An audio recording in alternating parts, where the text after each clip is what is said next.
कहानी की शुरुआत दो सगे भाई बहन से शुरू होती है। बहन का नाम वीना जबकि उसके छोटे भाई का नाम नॉर्मन था। वीना की 1 महीने बाद शादी होने वाली थी और उसने अभी से उसकी तैयारियां शुरू कर दी थीं। नॉर्मन स्कूल में पढ़ता था। उसकी लवर का नाम मारिया था। वीना और नॉर्मन भले ही भाई बहन थे, लेकिन दोनों गहरे दोस्तों की तरह रहते थे और एक दूसरे को हर बात बताते थे। ऐसे ही एक दिन दोनों भाई बहन शॉपिंग करने बाजार जा रहे थे। रास्ते में जब लाल बत्ती होती है तो नॉर्मन गाड़ी रोकता है और तभी कोई उसे गन दिखाकर गाड़ी के दरवाजे खोलने को कहता है। दरवाजे खुलते ही 2 बंदे गाड़ी में बैठते हैं। एक बंदे के हाथ में अभी भी गन थी और नॉर्मन उसके बताए रास्ते पर गाड़ी चलाने लगा था। थोड़ी देर बाद दोनों बंदे पहले उनसे मोबाइल लेते हैं और फिर उन्हें गाड़ी से उतारकर गाड़ी की डिग्गी में बंद कर देते हैं। इसके बाद दोनों बदमाश गाड़ी लेकर एक तरफ बढ़ने लगते हैं। जल्दी ही नॉर्मन की गाड़ी को एक लाल घर में लाया जाता है। घर में आते ही दोनों भाई बहन को गाड़ी से उतारा जाता है। दोनों की आंखों पर काली पट्टी बंधी हुई थी। देखते ही देखते दोनों को एक कमरे में लाया जाता है और फिर उनसे सारा सामान निकलवा लिया जाता है। सारा सामान निकलवाने के बाद दोनों को एक खास कमरे में लाया गया। इस कमरे में एक बेड और एक कैमरा था। बदमाशों के बॉस का नाम विलियम था और वो भी इसी कमरे में था। विलियम दोनों भाई बहन से कहता है कि मेरे आदमी काफी समय से तुम दोनों पर नजर रखे हुए थे। मैं तुम जैसे जवानों की वीडियोस बनाकर बेचता हूँ। अब तुम दोनों एक दूसरे के साथ अपनी प्यास मिटाओ ताकि मैं तुम दोनों की वीडियो बना सकूं। अगर तुम दोनों ने मेरी बात नहीं मानी तो मैं तुम दोनों को मार दूंगा। दोनों भाई बहन जब कुछ नहीं कहते तो विलियम के कहने पर नॉर्मन को बेड पर लिटा दिया जाता है। अब एक बदमाश ने उसके सिर पर गन रख दी। नॉर्मन को गन के निशाने पर देखकर वीना रोने लगी, जिसके बाद विलियम उसे दूसरे कमरे में लाता है। दूसरे कमरे में आकर विलियम उसे समझाने लगा कि तुम्हें मेरी बात मान लेनी चाहिए, वरना मैं पहले तुम्हारे भाई को मारूंगा और फिर तुम्हारी गुफा लूटकर तुम्हें भी मार दूंगा। उधर एक बदमाश ने नॉर्मन को ताकत की गोली दे दी थी ताकि वो बेड पर जलवे दिखा सके। दूसरी तरफ वीना ने विलियम की बात मान ली थी। अब वीना को नॉर्मन के पास लाया जाता है और विलियम के कहने पर दोनों भाई बहन पानी निकालने लग जाते हैं। पूरी रिकॉर्डिंग करने के बाद दोनों को फिर से गाड़ी में डाल लिया जाता है और फिर एक वीरान सी जगह पर छोड़ दिया जाता है। दोनों भाई बहन सही सलामत घर तो पहुंच गए थे, लेकिन दोनों के साथ जो हुआ था उसकी कोई कल्पना भी नहीं कर सकता था। अगले दिन नॉर्मन मन मारकर पहले नाश्ता करता है और फिर उसका पिता उसे स्कूल छोड़ आता है। उधर वीना अभी भी अपने कमरे में थी। शाम होते होते नॉर्मन घर आ गया। उसकी माँ उसे बताती है कि तुम्हारी बहन पूरा दिन कमरे से बाहर नहीं निकली। रात को वीना अपने कमरे से बाहर निकलती है और बाहर निकलकर अपने लवर सैम से मिलती है। वीना सैम से ही शादी करने वाली थी। दोनों इस समय एक कैफे में बैठे थे। वीना कुछ सोचकर उससे कहती है कि मैं तुमसे शादी नहीं कर सकती। उसकी बात सुनकर सैम हैरान हो गया। सैम उससे ऐसा करने का कारण पूछता है, लेकिन वीना उसे कुछ नहीं बताती और चुपचाप अपने घर वापस आ जाती है। अगले दिन नॉर्मन भी खोया खोया रहता है और वो अपने दोस्तों से भी ज्यादा बात नहीं करता। दोनों भाई बहन जब भी घर में होते थे तो एक दूसरे से नजर भी नहीं मिलाते थे। वीना ज्यादातर समय अपने कमरे में ही बिताने लगी थी, जबकि नॉर्मन रोज स्कूल जाता और स्कूल से आकर वो भी अपने कमरे में ही पड़ा रहता। ऐसे ही एक दिन वीना एक मनोचिकित्सक के पास आती है। इस डॉक्टर का नाम ईवा था और वीना उसे पूरी घटना बताती है। रात को सैम वीना के पास आता है ताकि उससे शादी न करने की वजह जान सके। इस बार भी वीना उसे कुछ नहीं बताती और उसे भगाकर सो जाती है। सैम वीना के पिता से भी बात करता है, लेकिन उसे भी नहीं पता था कि वीना शादी क्यों नहीं करना चाहती। अगले दिन वीना के पिता का जन्मदिन था, इसलिए पूरा परिवार पार्टी करने बाहर जा रहा था। रास्ते में दोनों भाई बहन कोई बात नहीं करते, यहाँ तक कि दोनों एक दूसरे को पूरा नजरअंदाज करते हैं। पार्टी में दोनों के माता पिता तो पूरी मस्ती कर रहे थे, लेकिन ये दोनों चुपचाप ही रहते हैं। ना तो वीना नॉर्मन से बात करती है और ना ही नॉर्मन कुछ बोलता है। रात को पूरा परिवार पार्टी कर वापस आ जाता है। अगले दिन वीना फिर से डॉक्टर ईवा के पास जाती है। वीना से बातें करते करते वो उससे पूछती है कि क्या तुम्हें अपने भाई के साथ मजा आया था। उसकी बात सुनकर वीना कुछ नहीं बोलती, जिसके बाद ईवा उसे नॉर्मन को भी साथ लाने को कहती है। कुछ देर बाद वीना घर लौट आई थी। वो नॉर्मन के पास जाकर उसे सब बताती है कि मैं डॉक्टर ईवा की मदद ले रही हूँ ताकि रिकॉर्डिंग वाली घटना को भूल सकूं।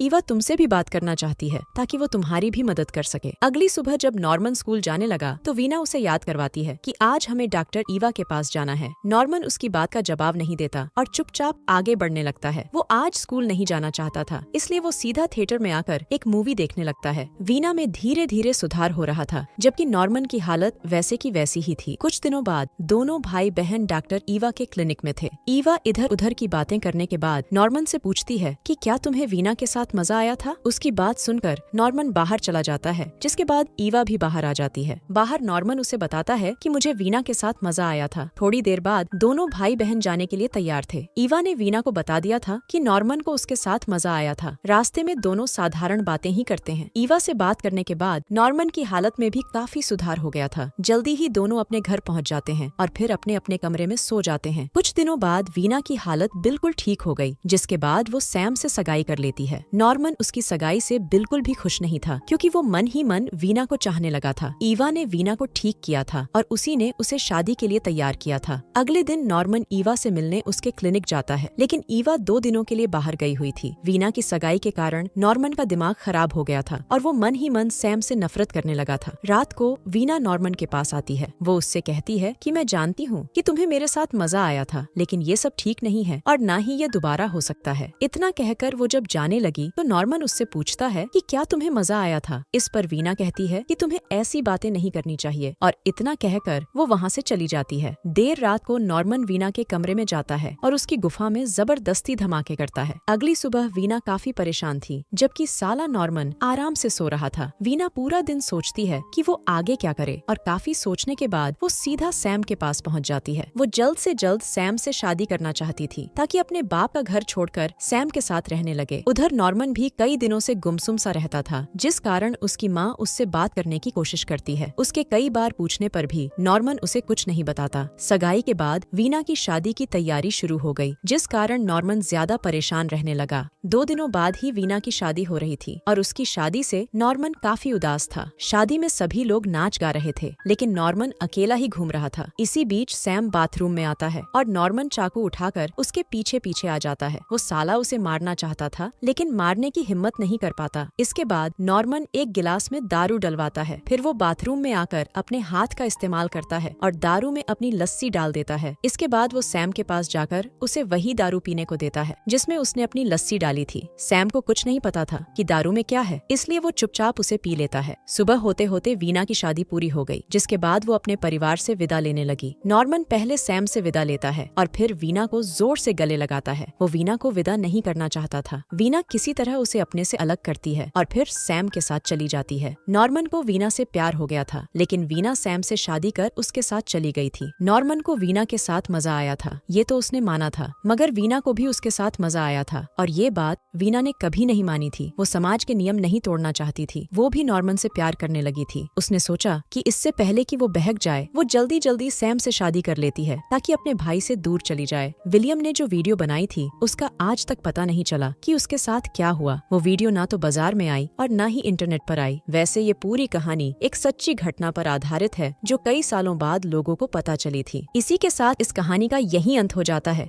हमारी वीडियो देखने के लिए बहुत बहुत धन्यवाद। अगर आप ऐसी ही वीडियोस के दीवाने हैं तो प्लीज मेरे चैनल को जरूर सब्सक्राइब करें। मिलते हैं अगली वीडियो में, तब तक के लिए नमस्कार।